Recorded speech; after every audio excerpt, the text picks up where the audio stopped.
எறா பிரியாணி செய்ய போகிறோம். ரெடி பண்ணிக்கிறேன். பட்டை, கிராம்பு, ஏலக்காயை பொன்னிறமாக வறுத்து பொடி பண்ணிக்க போகிறோம். இதை அப்படியே லைட்டாக வறுத்து நம்ம இதை பொடி பண்ணிக்கலாம். இதை ஆற வச்சு நம்ம பொடி பண்ணி ஒரு 50 கிராம் அளவுக்கு நெய் போட்டுக்கிறேன். 50 கிராம் நெய், 50 கிராம் எண்ணெய் சேர்த்துக்கிறேன். போதும்.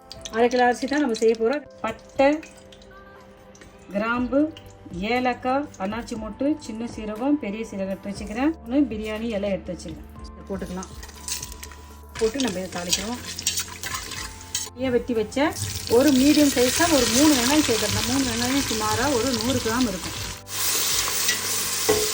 வதங்கிடுச்சு வெங்காயம். இப்போ இந்த 50 கிராம் அளவுக்கு இஞ்சி பூண்டு பேஸ்ட்டு ஒரு 50 கிராம் சேர்க்குறேன். 4 பச்சை மிளகாய் சேர்க்குறேன். ஒரு கைப்பிடி அளவுக்கு புதினா தழை சேர்க்குறேன். ஒரு கைப்பிடி அளவுக்கு கொத்தமல்லி தழை சேர்க்குறேன். மஞ்சத்தூள் சேர்க்குறேன். ஒரு சின்ன ஸ்பூனில் 1 ஸ்பூன் மஞ்சத்தூள் சேர்க்குறேன். 1 டேபிள் ஸ்பூனு மல்லித்தூள் சேர்க்குறேன். 1/2 ஸ்பூனு மிளகாய் தூள் சேர்த்துக்கிறேன். வறுத்த அடிச்சல்ல பட்டை, கிராம்பு, ஏலக்காய் இதுலேருந்து நான் ஒரு 1/2 ஸ்பூன் எடுத்துக்கிறேன். ஒரு 1/2 ஸ்பூன் போட்டுக்க போகிறேன். பாருங்க, ஒரு 1/2 ஸ்பூனு எல்லாத்தையும் போடக்கூடாது. 1/2 கிலோ அரிசிக்கு 2 கப் அரிசிக்கு நான் 1/2 கிலோ இறா சேர்க்குறேன். நான் பெரிய இறா நான் போட்டுக்கிறேன். நீங்கள் பெரிய இறா போடலாம், சின்ன இறா போட்டுக்கலாம். மசாலா எல்லாம் இந்த எண்ணெயிலேயே நல்லா அழகாக வறந்துருச்சு. கப்பால் நான் 2 கப் அரிசி எடுத்துக்கிறேன். 4 கப்பு தண்ணி வைக்கணும். நான் 2 கப்பு தண்ணி 2 கப்பு தேங்காய் பால் சேர்த்து கலந்து கரெக்டாக திட்டமாக அளந்து வச்சுக்கிறேன். ஊற்றிக்கலாம். 2 கப்பு அரிசிக்கு 4 கப்பு தண்ணி. நான் 2 கப்பு பால் 2 கப்பு தண்ணி வைக்கிறேன். அரிசிக்கும் இறாக்கும் சேர்த்து நம்ம திட்டமாக உப்பு வச்சுக்கலாம். உப்பு பதம் பார்த்துங்க.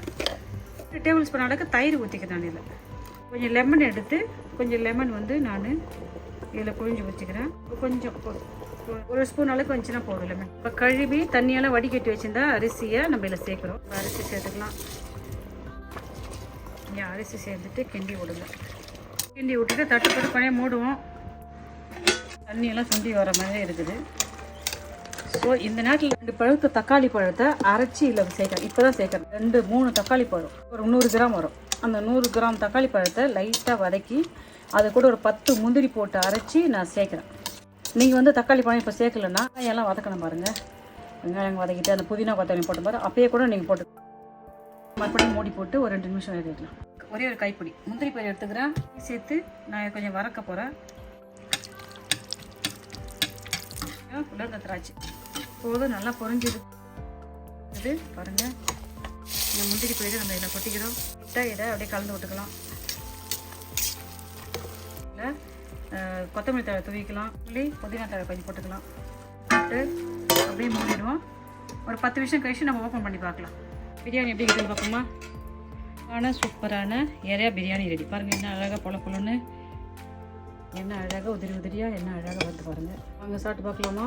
எறா பிரியாணி ரெடி ஆகிடுது. எறா பிரியாணி, எறாவில் செஞ்ச கிரேவி, எறா வறுவல், எறா பிரியாணி, எறா கிரேவி. நீங்களும் இதே மெத்தடில் வீட்டில் செஞ்சு பார்த்துட்டு உங்கள் கமெண்ட் எனக்கு சொல்லுங்கள். தேங்க்யூ.